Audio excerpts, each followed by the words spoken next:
Alô Turismo está no ar e hoje temos uma convidada muito especial para falar de um lugar que eu sou muito apaixonada, que é a Chapada dos Veadeiros. Estamos aqui com a Dalila, ela é da comunidade Calunga e a gente vai viajar aqui pela comunidade Calunga, viajar aqui pela Chapada dos Veadeiros.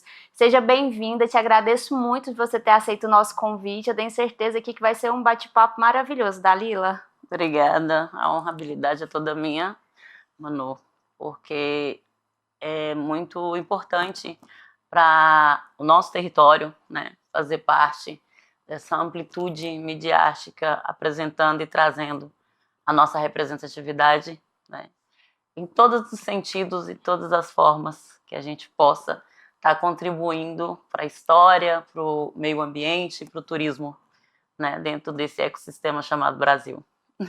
Isso aí, pessoal, fiquem ligadinhos, nós vamos pro intervalo, mas já já a gente vai voltar aqui com muita coisa boa da Chapada dos Veadeiros.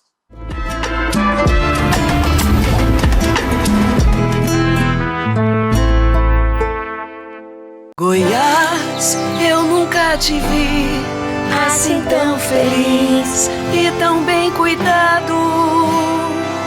Com mais saúde vem a esperança, com segurança um futuro de paz. Eu vou gritar pra todo mundo ouvir, eu nunca vi tão lindo assim o meu Goiás. Tá transformado, Goiás no céu melhor, está bem cuidado, Goiás no céu melhor, está renovado, tá diferente, tá mudado. O governo que mudou a história de Goiás preparou o caminho para o futuro. E a mudança que transformou Goiás em estado número 1 do Brasil vai continuar. Governo de Goiás, o estado que dá certo. Goiás no seu melhor estado, O número 1 do Brasil.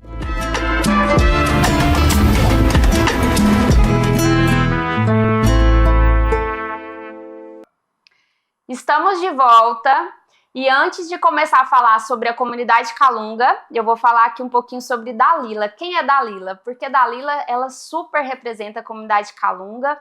Dalila, fala um pouquinho sobre você. Quem é Dalila na comunidade Calunga? Bom, Dalila é Dalila Reis Martins, nascida no dia de Santo Reis, de 1987. Dia de Santo Reis, dia 6/1, né, de janeiro, que é onde acontece em todos os lugares culturais do Brasil a Folia de Santo Reis. Então, eu falo que comemora aniversário em todos os cantos do Brasil. Dalila é uma menina que não nasceu dentro do território Quilombo Calunga, por complicações de parto da minha mãe, e voltou com 5 anos de idade, porque tinha nascido com anomalia na perna esquerda, uma maior que a outra. Aí entrou a história do Sara Kubitschek, que também estava começando, no hospital estava começando em Brasília. A minha tia Joelda, do Santos Rosa, me buscou lá na fazenda Maranhão, lá no Maranhão mesmo, e me trouxe, fez tratamento. Então Dalila reintegrou para dentro da comunidade com 5 anos de idade. E daí Dalila começou a acompanhar a mãe dela, né, que é a Maria das Dores do Santos Rosa, a minha base familiar, minha mãe é meu tudo. E começou a andar nas militâncias junto com a minha mãe, na luta, né, sobre essa conquista de terra, aonde começou com o primo dela, que é o tio Cirilo. A gente vai falar um pouco mais dele. E hoje, nesse acompanhamento todo, eu posso dizer que Dalila ganhou as atividades que, assim, eu acabei conquistando, mas que foram dadas a mim, que a vida me deu dentro do meu território. De cantar, compor, ser artesã em 24 modalidades, né? Eu gosto muito de dizer que a educação, ela move o mundo. E foi isso que a minha mãe foi me dando, né? Não só a educação familiar, mas também me mostrando que é possível você viver e sobreviver de uma forma digna e honrosa, fazendo o que você gosta. Então, tudo que eu gosto hoje, não é que eu quero dizer assim, eu queria ser isso, eu queria ser aquilo, não. Foi o que a vida foi me dando. Então, o que a vida foi me dando é que eu aprendi a gostar, é o que eu aprendi a amar, a honrar. Então, a Dalila Calunga, ela tem essa visão de que nem tudo na vida é sobre o que a gente quer ser, e sim o que a vida prepara você para ser. Dalila, a gente estava conversando hoje, né? Dalila faz várias coisas, multifunções, ela é uma artista, cantora, guia, coordena várias questões dentro da comunidade e, além de tudo, ainda é mãe, né, Dalila? Eu falo além de tudo, gente, porque eu não tenho filhos e a gente sabe que você ter filhos é uma responsabilidade muito grande, né? Que requer tempo, cuidado, zelo. Eu que não tenho minha vida corrida, eu fico imaginando ter um filho. E me conta um pouquinho sobre você como mãe, nesse tanto de tarefa que você exerce lá na comunidade, como que é seu dia a dia? Sim. Assim como eu falei ainda agora, devido a essa anomalia que eu tive na perna, eu tenho alguns probleminhas no corpo, né? Então isso foi me dando uma certa depressão. Então falar para você, Manu, e para você, telespectador, que eu tive depressão, né? Eu cheguei a pesar 110 quilos no meu pós-parto da minha primeira gravidez. Eu tenho uma filha hoje de 22 anos. E a vida, de novo, me trouxe 6 crianças, né? E essas crianças, que são meus filhos de coração, vieram de uma irmã de alma, né? A gente é verdadeiramente irmã de alma, porque não tem explicação o amor que a gente sentia uma pela outra. Tanto que a compatibilidade foi de só nós duas engravidar no mesmo ano, dentro da comunidade. Então, isso já me dá um caso a pensar. Infelizmente, quando o bebê tinha 1 mês de vida e a minha tinha 4 meses, ela veio a óbito. Mas antes dela falecer, ela deixou essas crianças para mim terminar de criar e deixou o Pablo, que é meu gostoso da casa, com 1 mês de vida. Então eu tive que amamentar 2 crianças, dar conta de sustentar a casa, porque eu acabei ficando sozinha. Meu digníssimo, na época, me largou. E ficou eu e minha mãe, né? Então eu era o homem da casa, minha mãe era a que ficava com as crianças enquanto eu trabalhava. Mas eu tinha que amamentar, eu tinha que trabalhar com roça, trabalhar com turismo, trabalhar com artesanato, fazer os cursos da vida para poder tentar entrar na universidade, que hoje eu estou terminando, né? Que é a Universidade Federal do Tocantins, licenciatura em Educação do Campo. E aonde eu vou, eu levo essas crianças comigo, que é o Pablo e a Dandara. Dandara é minha filha de sangue, também do coração, que eu falo os dois. O Pablo é meu filho do coração e é a criança, assim, que veio para mudar a nossa vida, mudar a minha família.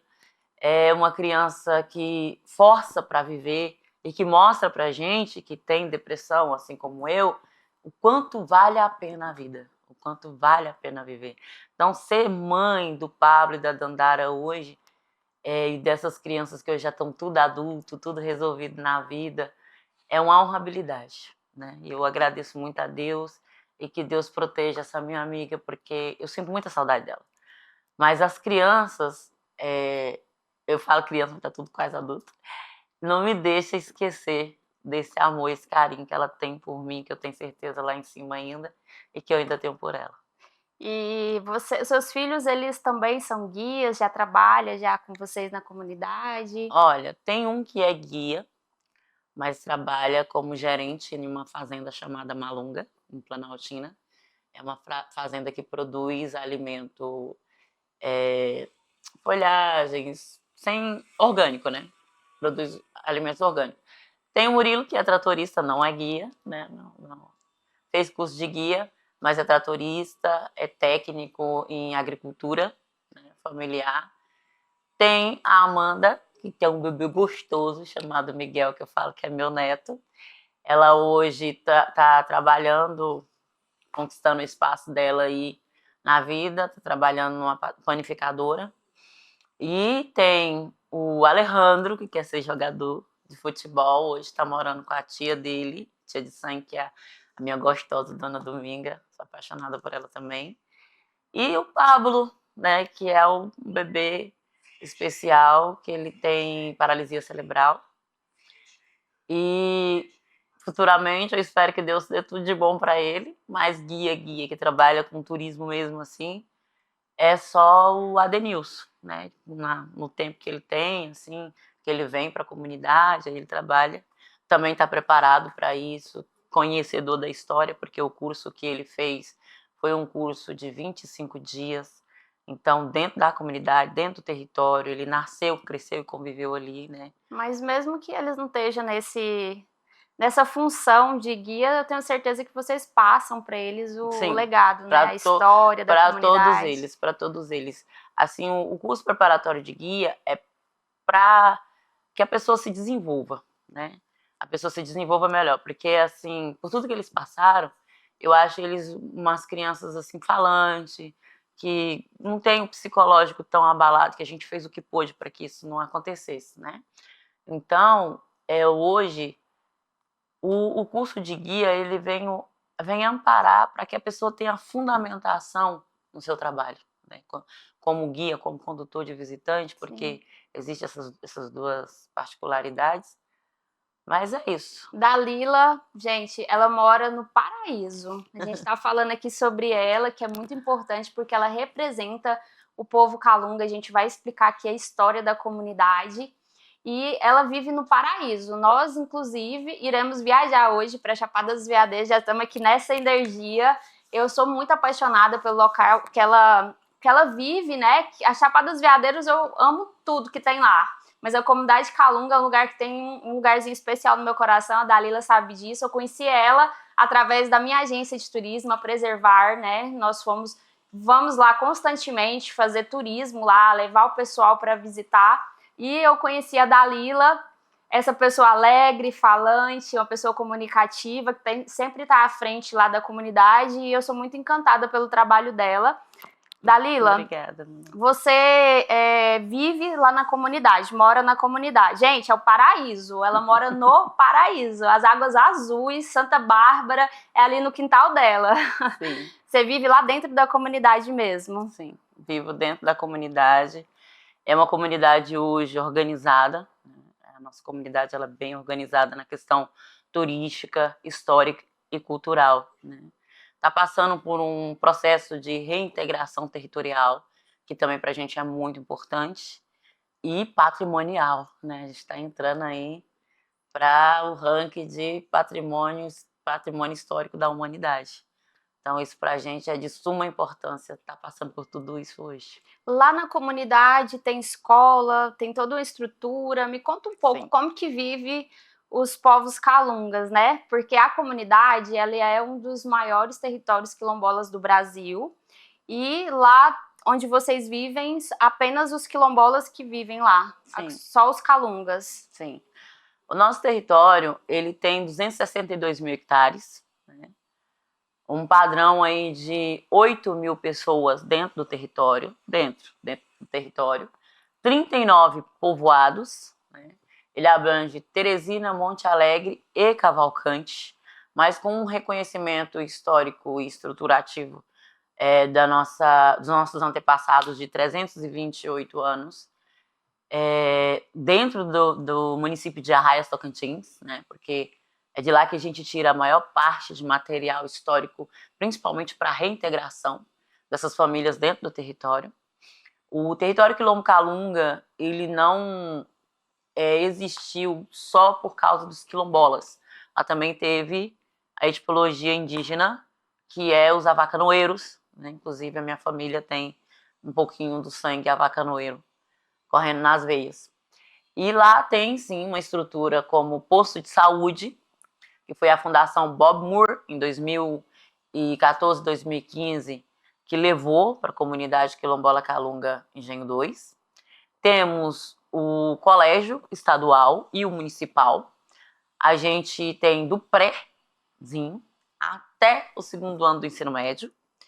E daí as crianças já saem preparadas, né, os jovens, para fazer um curso técnico pelos IFs da vida, ou os cursos de licenciatura em educação do campo, ou as universidades.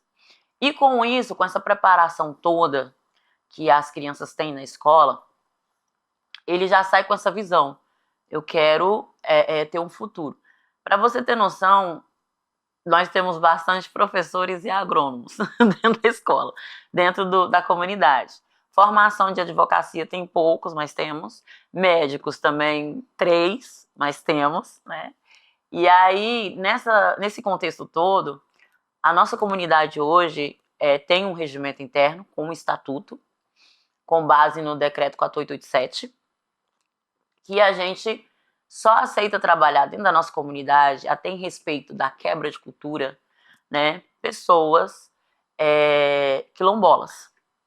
Se não houver uma pessoa capacitada dentro da nossa comunidade, aí sim, aí é feita uma assembleia, a comunidade aceita ou não uma pessoa não quilombola, mas desde que respeita os nossos preceitos culturais, educativos dentro da instituição de ensino ou dentro das repartições públicas em si, dentro da nossa comunidade, para que a nossa cultura, que já foi dificilmente resgatá-la, volte para o esquecimento, né? Então, também temos instituições que trabalham lá, né? Mas desde que tenha essa fundamentação histórica e cultural dentro da nossa comunidade. E quando a gente vai lá na comunidade Calunga, tem o Cirilo, que é o tio dela, que ela comentou, que é um queridíssimo. A gente chega lá, é muito bem recebido, e a gente fica em roda, né? Eu faço uma roda lá com o grupo para poder escutar as histórias lá da comunidade, né? Eu sou apaixonada por histórias, né? Então eu sento lá, eu viajo, né? Ele conta pra gente. E eu achei muito curioso, queria que você contasse pra gente um pouquinho de uma história que ele falou pra gente, que foi quando começou o turismo. Que, na verdade, quando veio essa ideia, né? Porque a gente tá falando toda dessa estrutura, né, da Lila, que tem Sim. lá hoje, mas não foi sempre assim. Sim. Teve um início até vocês chegar onde vocês estão, né? Só que segura um pouquinho aí, a gente vai pro intervalo e já a gente volta para contar mais para vocês.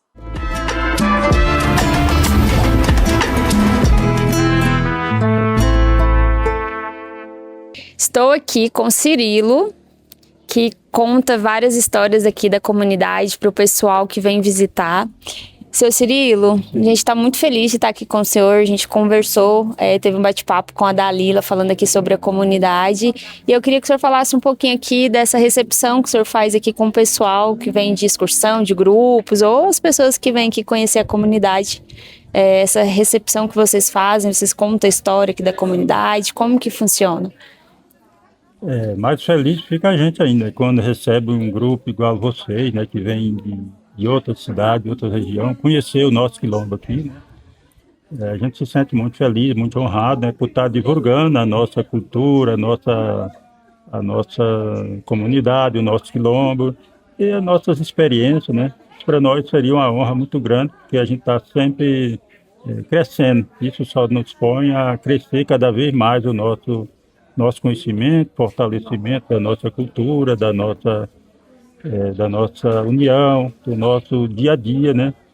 E isso é muito bom, a gente estar se dialogando com as pessoas de outras comunidades, que o turismo aqui na nossa comunidade foi muito bem-vindo, chegou uma tão boa hora, foi Deus que iluminou essa comunidade para que o turismo chegasse aqui, né? Que nós éramos um pessoal carente, sem meio de renda nenhuma, né? E nós nunca foi de garimpo para não degradar a natureza, né? Não é porque não tinha minério que tem, mas nós nunca fomos de destruir a nossa natureza, né? O meio ambiente, que é o nosso meio de vida, né? O meio ambiente, a gente sobrevive dele preservando ele, cerrado em pé, preservar a fauna e a flora, né? Então, para nós, o turismo foi uma das maneiras que está ajudando nós a preservar mais ainda a nossa natureza e a nossa cultura e nosso dia a dia. Vocês são os guardiões aqui do território quilombola, né? Sim, somos guardião, que nós somos uma das comunidades, um quilombo, né? Não é só a comunidade, o quilombo, né? Mais preservado que tem para manter a cultura e o bioma cerrado em pé, né? Isso aí, pessoal. Se quiser conhecer a comunidade Calunga, território quilombola, é só vir aqui. O senhor Cirilo vai aqui contar todas as histórias para vocês e a gente vai explorar essa natureza linda e bem preservada por eles.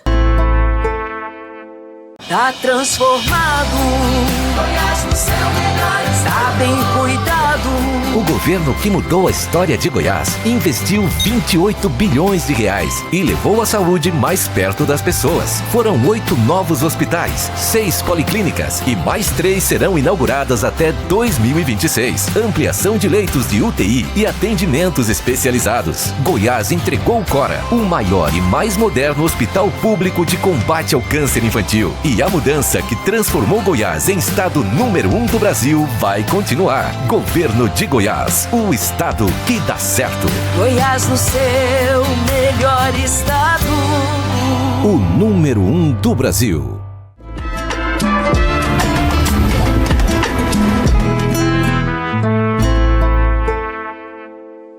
Estamos de volta e, Dalila, eu te perguntei sobre o Cirilo, que é seu tio, que ele contou uma história muito legal, o pessoal, a Dalila vai contar aqui pra gente, de quando surgiu essa ideia de turismo lá na comunidade, na Cachoeira Santa Bárbara, lá tem Cachoeira Capivara, tem várias outras cachoeiras lindas, né, lá na comunidade. E eu achei muito interessante ele contando a história, a gente vê toda essa estrutura, como eu disse no outro bloco, a gente não imagina como começou.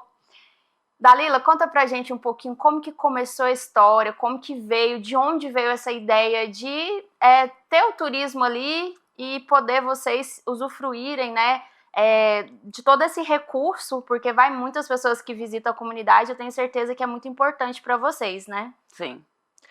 Bom, eu vou contar resumidamente, né, porque é uma história bem longa. Em 1991 surgiu a necessidade de se ter uma associação para o território todo. Então, tinha-se que pagar o CNPJ dessa terra.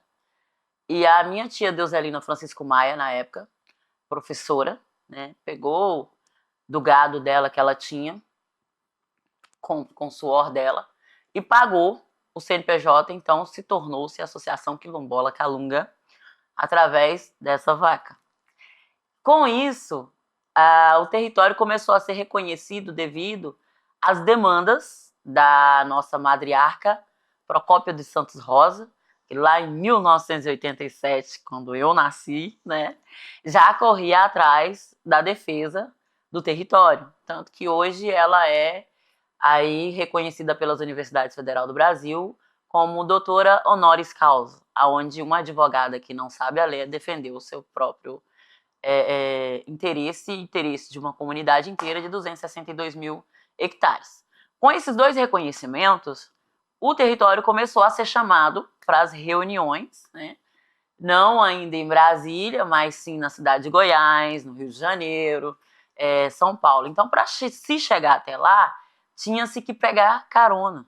Tinha que se andar aqueles 35 quilômetros que você conhece, a pé ou a cavalo, para chegar em Cavalcante e pegar um carro. Muitas vezes esse carro quebrava, muitas vezes não conseguia chegar a tempo porque não tinham dinheiro para pagar a passagem de Teresina até essas cidades.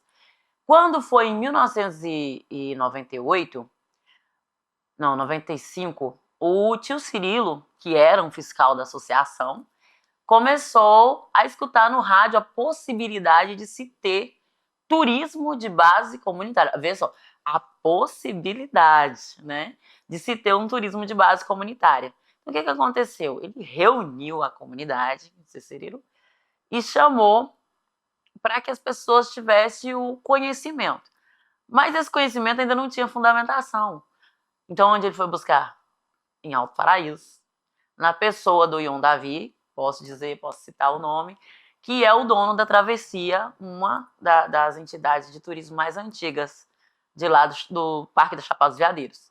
E o Ion, cara, bora lá, tudo que eu queria e tal, e aí fez essa parceria com o território. E o território abraçou, né, poucas pessoas, porque ficaram com medo de voltarem ao passado, enfim. Mas valeu muito a pena, porque quando a gente começou essa parceria turística, começou a se receber a portaria, e o tio Cirilo, a Esterina, a tia Deuselina e a vovó Procópia já deixaram bem claros que esse dinheiro seria totalmente voltado para dentro do território. Era para ser usado com políticas públicas, busca de recursos, educação e saúde dentro do território.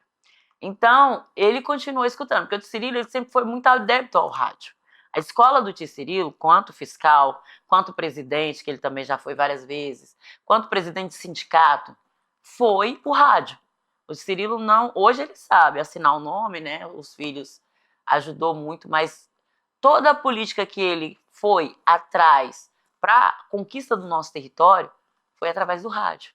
Ele era o sábio, né, das políticas campesinas, sociais, através do rádio. Então, isso é uma das coisas assim que comove muita gente de falar, porque era um radinho de pilha, condição de comprar pilha nenhuma. Mas ele tirava, às vezes, do pouco que ele tinha para dar para os filhos, para poder escutar a Voz do Brasil, para poder escutar Luiz Alberto, né?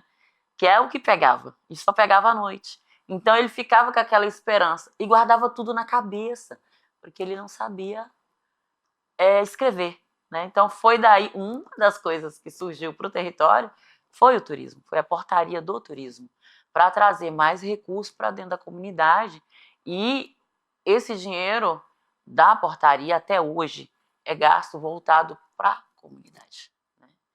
Então, o pontapé inicial foi o fiscal da Associação Quilombola Calunga, o tio Cirilo de Santos Rosa. E o conhecimento liberta, né? Literalmente, né? Ele estava atrás de conhecimento e compartilhou, e isso cresceu. Sim, e ele estava atrás também da questão de como é que a gente chega mais rápido até as reuniões. Como é que a gente chega mais rápido para poder trazer recursos para o território, né? O nosso projeto começou agora, que era o Calunga, o território Calunga estava começando, né? Só que, assim, muitas vezes a gente sabe que nem tudo é um mar de rosas, e a resistência e a persistência sempre foi o nosso, vamos dizer assim, o nosso aquífero, né? Persistir, resistir sempre e estar sempre buscando uma solução para cada tipo de problema. E a do tio Cirilo foi sempre buscar, além da fé, no rádio, né? Isso demonstra muita força do povo, né? Sim, sim. E também eu acho muito interessante, que eu quero compartilhar aqui com vocês, a Dalila vai falar sobre isso.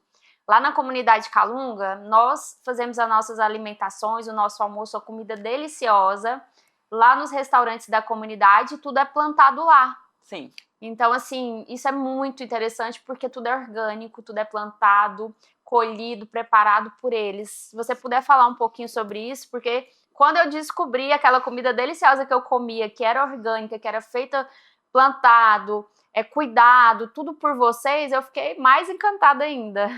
De vocês manter isso até hoje, né?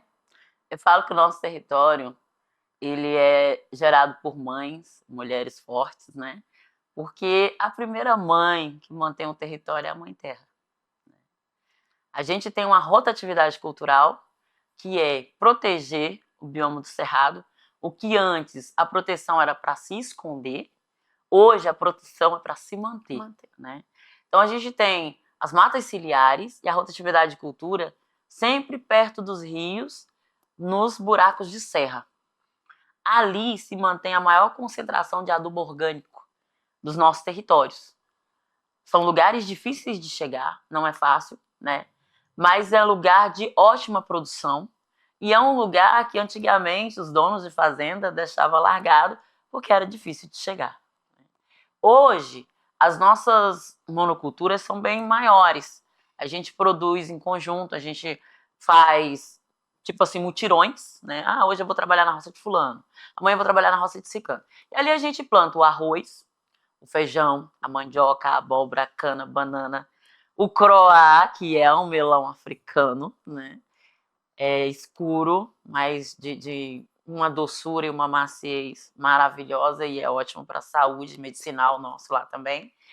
E a gente planta café, a gente planta, às vezes, ali um pouquinho de pomar, né? Tem umas frutas.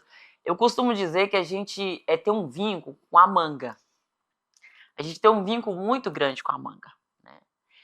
E toda roça tem que ter um pé de manga, ou 2 ou 3. Sem falar na nossa agricultura familiar, que é o que a gente planta, a gente também cuida do cerrado. A gente faz o reflorestamento no cerrado, usando a mesma técnica de rotatividade cultural no cerrado, para também reproduzir frutos para a natureza, que são a fauna e flora são a fauna que precisa da flora, e a gente também trabalha com o extrativismo, né? Então, se a gente planta a roça, o cerrado tem o tempero. Se a gente produz um alimento bom, o cerrado traz a delicatesse, que é as geleias, os doces, né? O a mais da nossa roça. Então, a gente tem essa rotatividade de cultura. Do lado de uma roça, sempre tem um cerrado. Por isso, funciona muito bem.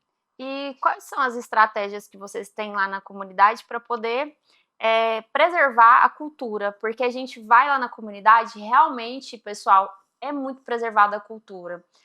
A forma que a gente é atendido, o artesanato, né, que a gente vê muito forte lá. Também tem um lugar lá que vocês vendem, né, doces, né, com frutas típicas. Tudo isso é um resgate e uma forma de manter também, de preservar a cultura, na verdade, né? Vocês têm projetos, têm palestras educativas, como que funciona? Sim, mano. Hoje a gente já tem um pouco de cada coisa, cada particularidade da nossa cultura dentro das escolas, né? Não é fácil, mas a gente leva muito para dentro das escolas, dentro das universidades, dentro dos institutos. Aí as teses quilombolas, que a maior parte é traga do território quilombo-calunga, e a gente procura pluralizar essas teses. Então, assim, hoje, na nossa comunidade, a gente trabalha com o manejo de cultura, né? A gente também trabalha com gado lá dentro, lógico que em pequeno contingente, para não maltratar a natureza. E a folia, igual eu falei agora atrás, sobre a folia de Santo Reis. Eu gosto muito de falar sobre a folia de Santo Reis, não é nem porque eu nasci nesse dia, mas ela é uma folia itinerante. O que é ser itinerante? Ela gira na comunidade e ela gira dentro das roças das comunidades. Porque a nossa crença é que Santo Reis traga para a gente de presente boas chuvas, boas plantações e boas colheitas. Começa em janeiro, a procura pelas roças. Quando chega mês de fevereiro, março e abril, é tempo de cuidar da terra. O que é o cuidar da terra? É ver qual a área que você vai plantar e qual a área que você vai deixar para ser palhada. O que é a palhada, Dalila? A palhada é onde vão reproduzir pequenas florestas durante 3, 4 anos, né? E é onde você vai cultivar nesse lugar e deixar o outro pedaço de terra descansar. Aí sobe de novo pequenas florestas e você vai cultivar naquela outra área que você deixou crescer. Isso aprimora a terra, né? Traz uma adubação de valor, que a gente não precisa usar nada químico, e ainda protege contra as pequenas pragas, né? Então a nossa produção, eu não lembro quando foi uma produção de pequena escala dentro do nosso território. Cada família planta a sua roça, né? Cada um planta a sua roça, mas tem os mutirões. Que vocês então, se ajudam. A gente se ajuda, a gente troca de serviço. É uma troca de serviço, na verdade. Isso fortalece os Isso laços, fortalece, né? os laços. E aí vem a outra questão, que a gente tem a nossa própria roça comunitária, que é a mulherada toda. Hoje já existem 7 comunidades, né? A mulherada levanta a saia mesmo e vai lá, planta seu arroz. Tem roças que a gente pega aí 1 hectare de arroz e a gente colhe junto e a gente divide. Feijão, que são os principais. Plantamos também, tem lugares, amendoim, né, que é muito importante para a nossa existência. O gergelim. São frutos que produz óleo. Então, para a gente não ficar usando tanto o óleo convencional, a gente usa a banha do porco e os óleos de gergelim, de amendoim, de coco, né? Tanto também para cuidar da CUT. Tem mais essa. Então, hoje, na nossa comunidade, a gente tem já essa base, como é que eu posso dizer, de unificação, né? O que um precisa tem um apoio do outro, o que o outro precisa tem um apoio do outro. E aí, então, chega nos restaurantes esse resultado, né? Que, além dos donos de restaurantes terem suas próprias roças, terem seus quintais, quando o deles acaba, eles compram de quem tem para vender. Uhum. Então, a mandioca vira farinha, compra-se. O arroz vira farinha de arroz, compra-se. Ou a farinha de arroz vira biscoito, que é o meu caso, que eu sou uma das produtoras de biscoito de farinha de arroz para a merenda escolar, né? Terceiro ano consecutivo que mais entregou, já ganhei até uma premiação esse ano, fiquei muito feliz, mas representando as minhas mulheres da comunidade, que é o que me deixa mais orgulhosa. E o artesanato, ele é buscado no Cerrado. Tudo que a gente produz artesanalmente manual é buscado no Cerrado, né? Então, todo artesanato que tem dentro da lojinha é produzido pelas mulheres, 300 e poucos artesãs do Cerrado. Você falou sobre a folia, que é uma celebração importante para vocês, e inclusive tem a possibilidade de a gente estar participando junto com vocês, na verdade? Qual época que acontece, em quais locais que acontece? Eu já tentei me organizar algumas vezes para ainda não conseguir, mas eu quero a próxima com certeza participar. Vai dar certo. Bom, as nossas folias, que é o que eu mais amo falar, gente, mistura tudo, é o que eu gosto. As nossas folias são dia 6 de janeiro, lógico que começa 5 dias antes. Na minha comunidade Engenho 2 tem, assim como nos 39 povoados. Então tem que escolher aonde se vai. Aí vem mês de junho. São os 39. Os 39 povoados, tudo na mesma data. Uma festança. Posso comemorar em 39 lugares. E aí vem o mês de junho, que é a folia de São Sebastião em alguns lugares, a folia do Divino em outros lugares, mas a principal do mês de junho é a de Santo Antônio, que é no Corrente e na Maiadinha, né? São 3 dias de festa. Começou. Coisa boa. Todas essas são abertas ao público. São abertas ao público. O público pode entrar em contato com o nosso site, que vai ficar na bio, né? Marcar, pode estar contratando o guia, porque nenhuma dessas festas pode ir sem condutor de visitante, né? Porém, o banquete, você pode participar do banquete, você pode participar do festejo, você pode participar do forró, você pode participar da folia, você pode participar das rezas. Não, você pode participar de tudo, né, lá dentro. E lá também você pode estar contratando alimentos, se você preferir, lugar para dormir, né, acampamento. Geralmente a gente gosta de levar o nosso cliente para acampar junto com a nossa família, né? O cliente sentir aquela alegria que a nossa família tem numa romaria. Porque geralmente esses lugares são lugares que não mora ninguém. Só tem gente quando é em tempo de festa, né? Aí vem mês de julho, que é no Engenho 2, Santo Antônio. Santo Antônio, na minha comunidade, mudou há 112 anos. Dalila, segura só um pouquinho. Me interessou essa do mês de julho, meu aniversário é em julho, hein? A gente vai ter que ir pro intervalo. Quando o assunto tá bom, o tempo é curto, né? Curto. Mas já já a gente volta.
Em Goiás, as obras de infraestrutura avançam. São quase 100 novas obras no estado, com investimento de 2,6 bilhões de reais só em 2025. Nas regiões Sul e Sudeste, avança a restauração da GO 309 entre Caldas Novas e Pires do Rio. Tem ainda a duplicação da GO 330 de Catalão a Ipameri. Outras 3 grandes obras de duplicação estão em andamento. GO 139 entre Piracanjuba e Caldas Novas. GO 213 de Morrinhos Santos a Caldas Novas e da GO 320 de Goiatuba até a BR 153. Tem também a construção de trechos da GO 217 de Mairipotaba a BR 060. Na GO 139, as obras da ponte sobre o córrego Andorinhas e do viaduto sobre a GO 213 avançam em ritmo acelerado. De estrada em estrada, Goiás avança com obras em todas as regiões. Governo de Goiás, o estado que dá certo e é o número 1 do Brasil.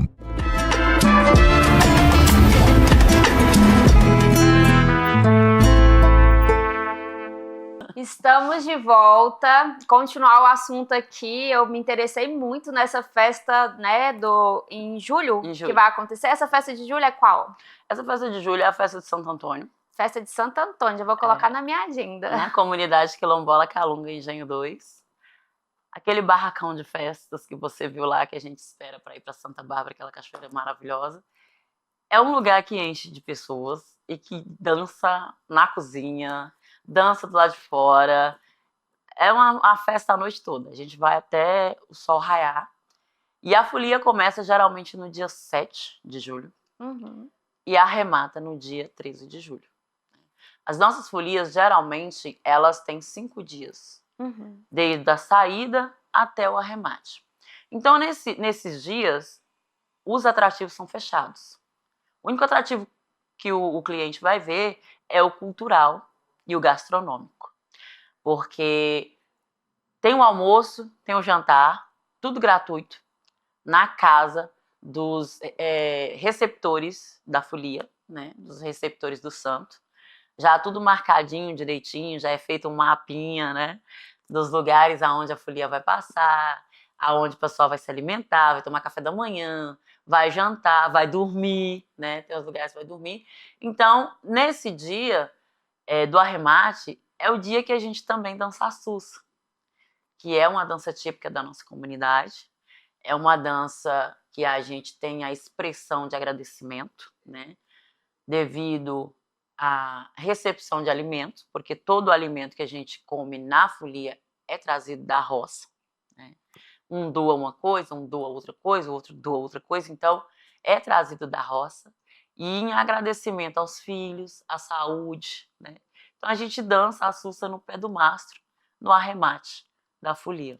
E além dessa riqueza cultural, porque a gente ficaria aqui horas falando, né, muita coisa, muita história, nós temos as lindas cachoeiras lá no território. Iremos para lá, tô aqui ansiosa por tudo, né, pela comida, pela comunidade, pelas lindas cachoeiras. São quantas cachoeiras que tem no território? Olha, dentro do território visitáveis, a gente tem 17. 17 cachoeiras. 17 cachoeiras. Sem visitação, a gente tem aí umas 100 e poucas. É muito. Gente, é muita água bonita. Uma das principais, né, que eu mais visito lá com o pessoal, que é a Santa Bárbara. Inclusive, hoje, eu conversando com a Dalila, eu descobri que é feito ali uma limpeza, tem todo um cuidado, né, com a natureza. Eu sei que vocês têm todo esse cuidado já de tempo dentro da cachoeira para que a gente consiga usufruir e preservar a natureza, né? Então, aquele manejo que você me falou, se você puder falar um pouquinho mais, eu achei muito interessante e muito necessário. São coisas que a gente não sabe. Eu visito lá, hoje eu fiquei sabendo que faz uma limpeza, que tem todo um cuidado ali de tempo em tempo para poder manter a cachoeira com aquela água azul e preservada do jeito que é. Sim. As nossas cachoeiras, principalmente, eu vou falar logo da Santa Bárbara, ela sofreu com o tempo devido à criação de búfalos. E búfalo é um bichinho que não gosta muito de lama, viu, gente? Tem gente que vê os bichinhos na lama, mas é porque não tem outra opção. Eles gostam mesmo de nascentes. Então, com isso, ela foi muito maltratada, né? A nascente da Cachoeira Santa Bárbara. E como lá é arenito, só areia, isso foi se degradando com o tempo. E aí, quando a gente viu que tinha que tirar os búfalos, era um pouco tarde demais.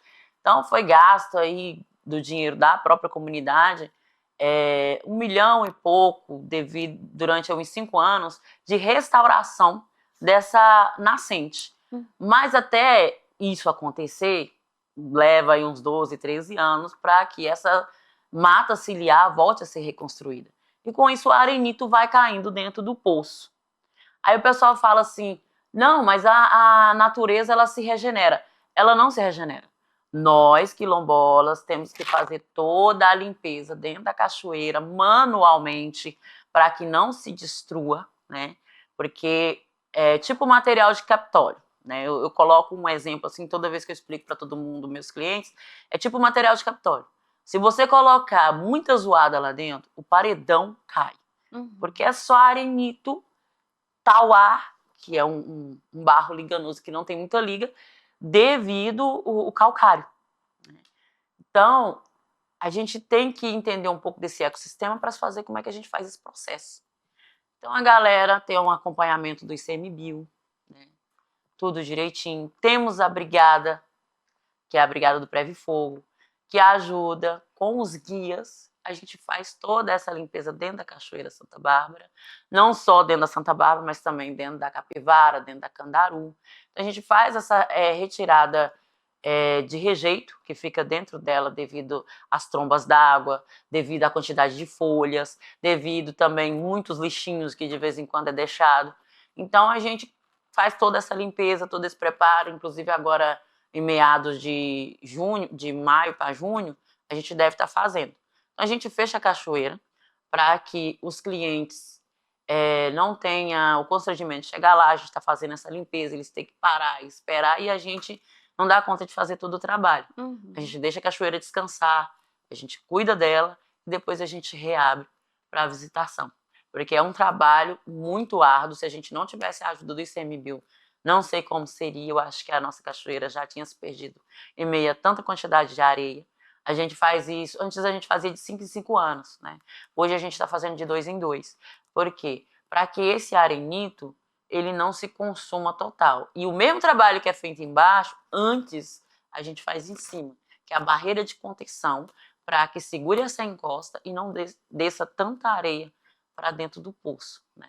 É uma coisa humana de muitos anos atrás que a gente está tentando fazer a reparação hoje, porque o pessoal de muitos anos atrás não tinha esse conhecimento, né? E quem dera, né, Dalila, se todo lugar que a gente visita tivesse esse cuidado.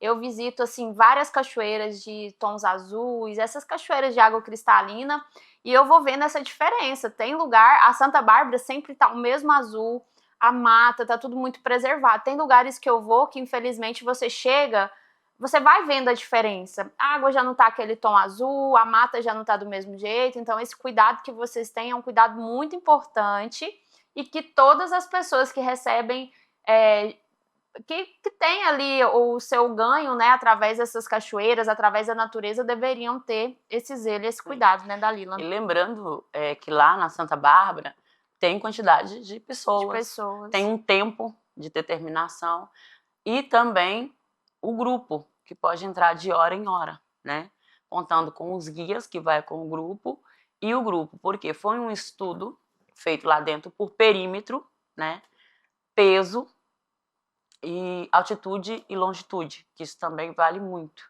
O ecossistema de dentro dessa gruta chamada Santa Bárbara, que a gente ainda até hoje trata como uma gruta, precisa dessa preservação. Então, a gente teve o auxílio da Universidade Federal de Goiás e do Ministério Público também, para que a gente pudesse saber quanta comunidade, quantas pessoas a gente poderia estar colocando nesse perímetro durante de hora em hora e quantos por dia, para que não depedre a natureza. Tem essa importância. Lá na comunidade Calunga, eu falo muito de Santa Bárbara, a gente fala muito porque eu acho que é um dos mais procurados e mais visitados, né? Pra gente chegar lá, a gente chega na cidade de Cavalcante, anda 35 km de estrada de chão. É uma aventura do começo ao fim, porque assim, são estradas de chão e mirantes e muita natureza, muita coisa bonita que a gente vê pelo caminho. Quando a gente chega lá na comunidade, a gente vive outra aventura, que pra gente ir pra Santa Bárbara, a gente pega lá os famosos pau de arara, né, que são aquelas caminhonetes que o pessoal lá da comunidade leva a gente até mais próximo pra gente não precisar caminhar quantos quilômetros? 7 quilômetros. 7 quilômetros, a gente caminha 7 quilômetros a menos, ó, ajuda, né? E é uma aventura muito gostosa, todo mundo que vai em Santa Bárbara, que vai na comunidade, fica muito encantado. E, assim, vocês estão de parabéns mesmo pelo trabalho de vocês. E eu queria saber um pouquinho mais, tem uma organização dos guias lá que eu acho muito sensacional. Quando você chega, pessoal, tudo é muito organizado. Desde a hora que você chega, o pagamento, a organização para sair, é tudo ali anotado no caderninho, é tudo muito bem organizado. Como que funciona o fluxo? Porque o fluxo lá é bem grande de pessoas. Quem tá pensando em ir para Santa Bárbara não é assim, sair de casa, eu vou ali lá na Santa Bárbara, não. Você corre o risco de você não agendar, de você não ir com um grupo de excursão, né, Dalila? De chegar lá e não conseguir fazer o passeio, andar 35 km de estrada de chão, 70 para voltar para trás, sem fazer o passeio, né? Como que funciona a logística, como que vocês recebem os turistas, como que é essa organização que é tão perfeita no que vocês fazem? Olha, a primeira coisa que eu indico é que entre no nosso site e compre pela nossa startup, que também é quilombola. A nossa startup que recebe o pagamento dos ingressos é quilombola, né? A segunda coisa que eu indico, e não menos importante, é que vá com uma excursão, né? Que também é muito importante você ir com uma empresa que te atenda, e chegar lá os grupos tudo organizadinho para que a gente possa melhor receber, como se fosse uma família, né, e acredito que seja. E se você resolver ir com a família, né, procure também os nossos sites, porque corre o risco de você não se organizar antes e chegar lá e não achar mais entrada durante 3, 4 dias para nossa Santa Bárbara. A importância dessa organização interna é a funcionabilidade externa do nosso território. Que lá você tem que deixar assinatura, seus dados, para que esse ajuste quilombola, Ministério Público, Ministério do Meio Ambiente, Ministério da Educação, né, e tenha esse cuidado com a comunidade, que a gente teve que fazer esse ajuste. Hoje a comunidade pode ter um presidente, amanhã a comunidade pode ter outro presidente. Por isso a gente tem comissões de organização turísticas, comissão de organização do guia, comissão de organização de educação ambiental, comissão de execução de projetos e estabilidade. Por quê? Tem pessoas que não é só cliente turístico, ele é um cliente que também quer ir na nossa comunidade para fazer estudo, é um pesquisador, né? Então a gente tem essas situações e que a gente precisa se organizar com isso. Devido às informações que os grupos, tipo a Preservar Turismo, traz para a gente já sabe qual a qualidade do passeio dessa família da Preservar Turismo que a Preservar está levando para a gente, né? Quando a travessia traz, a gente já sabe qual que é o passeio. Muitas vezes, a Preservar Turismo leva pessoas que querem conhecer a comunidade, querem conhecer a história, a cultura e a gastronomia. A travessia leva alunos, né, de diplomatas, que querem conhecer a educação ética quilombola, né? Então a gente tem todas essas particularidades, colocando essas duas empresas como exemplo, né? Colocando vocês como exemplo, para que o telespectador que queira conhecer o nosso território entenda que a gente tem um guarda-roupa cheio de gavetas e que cada cliente que vai, ele quer uma roupa diferente daquelas gavetas para se vestir historicamente, educacionalmente, né?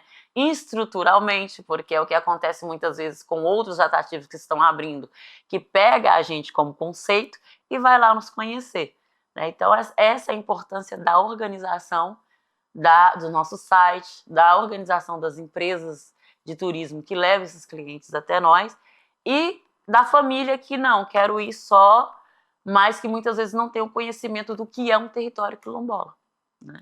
E hoje eu tenho percebido que cada vez que eu vou lá tem mais estrutura comercial, né? Então, se a pessoa quiser tomar um café da manhã, o almoço, ou quiser comprar alguma coisa ali no mercadinho, tem essas opções. Temos mercadinhos, temos pousadas, temos áreas de camping dentro da comunidade mesmo, né?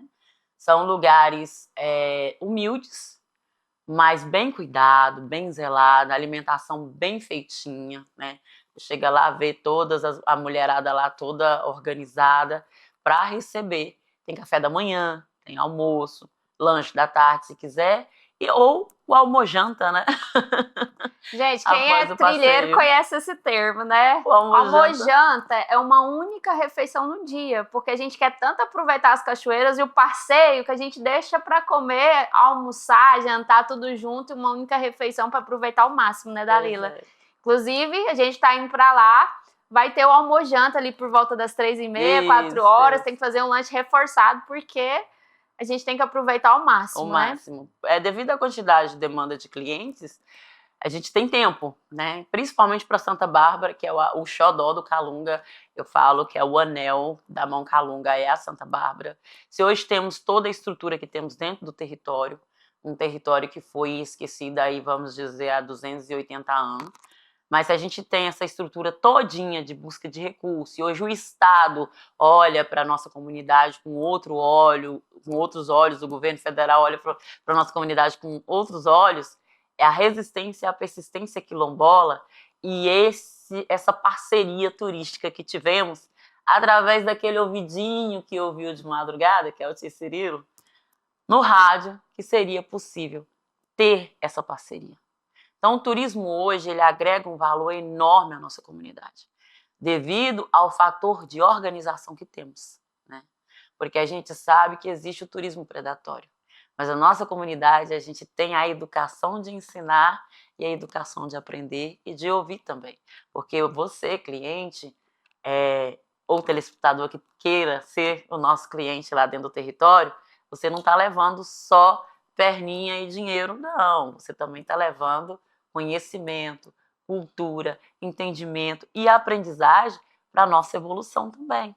Desde que a gente não perca a nossa história, a nossa cultura e nem a nossa etimologia, agregamos o seu valor ao nosso conhecimento. É isso aí, pessoal. E ela falando da comida, tá me dando aqui água na boca. Sobre o almojanta que a gente tá falando, a gente come mais tarde, mas a comida é agendada. Quando você chega, acabou de ser feita, tá tudo fresquinho, tudo ali quentinho, né? Sim. No fogão a lenha. E é maravilhoso, é sensacional. Nós vamos pro intervalo e já a gente volta com muito mais assuntos sobre a comunidade Calunga.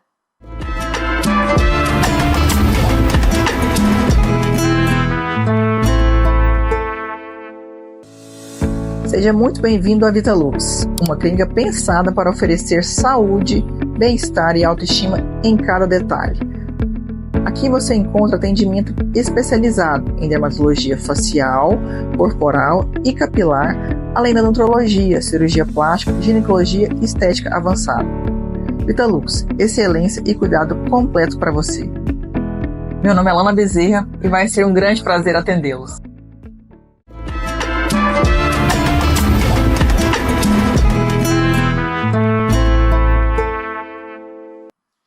Estamos no último bloco, é uma pena, né? Porque assunto aqui tem muitos ainda. A gente vai viajar hoje, vai continuar esse assunto. Quem sabe a gente volta aqui para falar mais sobre a comunidade Calunga. Quero agradecer imensamente, Dalila, por você ter vindo aqui representar muito bem a comunidade, falar, né, da comunidade, que é um lugar que tem meu coração, que eu sou muito apaixonada pelo trabalho de vocês, pelas belezas naturais e por você, como pessoa que é uma mulher guerreira maravilhosa. Gratidão. Obrigada, somos. Bom, o nosso território, ele está sempre de braços abertos também, Manu, para receber mulheres fortes como você. Porque mesmo a gente contando a nossa história, eu, como condutora de visitante, né, não deixo cada vez de apreciar cada vez mais que a gente se encontra, você como mulher, mesmo não sendo mãe, né, mas você é uma mulher guerreira, uma mulher batalhadora e que reconhece, né, a procedência de outras mulheres e sabe o espaço que quer conquistar nesse meio, nesse mundo tão difícil que está, e sempre levando representatividade e educação, que é o que importa. Né? Deixa pra gente os contatos, pra galera ir lá visitar. Pessoal, se quiser ir de excursão, grupo de excursão, estamos saindo hoje com a Preservar Turismo, às 7h30 da noite, feliz da vida, pegar a estrada para a comunidade Calunga, para Chapada das Veadeiras. Esse fim de semana vai ser maravilhoso. Então, entra no Instagram da Preservar Turismo, veja a programação, mas para você que talvez queira ir, que o dia que você viu lá a excursão na Preservar que não dá, ou quer ir em outro momento, só com a família, Deixa os contatos da Lila, como que faz o agendamento para você ir lá. Gente, vale muito a pena. A Chapada dos Veadeiros, eu costumo falar que é um mundo, né? É muito grande, é muito gigante. E a comunidade Calunga é um lugar que você precisa conhecer. Você conheceu Chapada, você precisa conhecer a comunidade Calunga, Santa Bárbara, que é um lugar assim que você vai ficar encantado e vai voltar várias outras vezes, com certeza. Sim, Se você quiser deixar o Instagram, seu telefone. São parcerias que vão existir sempre. Chapada dos Veadeiros e Sítio Histórico Patrimonial Cultural Quilombo Calunga, né? Então, assim, quero deixar o Instagram da nossa associação comunitária, que é a que rege todos os atrativos, né? Que é a AKCE Oficial, @AKCE Oficial. Quero deixar também, caso não consigam encontrar, porque é um Instagram novo, o meu Instagram, que é @Dalila Calunga. Lá também tem o site onde vocês podem estar comprando, né? E também podem estar contratando condutores, guias, porque condutores de visitante são a galera que fez o curso digital, mas que ainda não passaram pela toda a narrativa histórica, né? E de trabalhos funcionais com bombeiro, pré-fogo e etc. Então, por enquanto, são condutores, considerados como condutores, mas não deixa de ser quilombola. E os guias são os mais velhos, né? O pessoal que tem mais tempo de casa, que faz curso todos os anos, está sempre preparado, principalmente na questão de primeiros socorros, né? São os primeiros socorristas. Então, lá tem toda essa galera que você pode contratar, ou você também pode comprar o seu ingresso na startup do site e contratar o guia na portaria, né? Como a gente fica lá, essa galera toda, os ararinha azul, esperando por você, para que a gente possa fazer um bom passeio. Isso aí, pessoal. Estamos encerrando hoje o Alô Turismo. Gostaria de ficar falando aqui mais e mais, mas infelizmente já acabou. Continue acompanhando o Alô Turismo e até o próximo programa.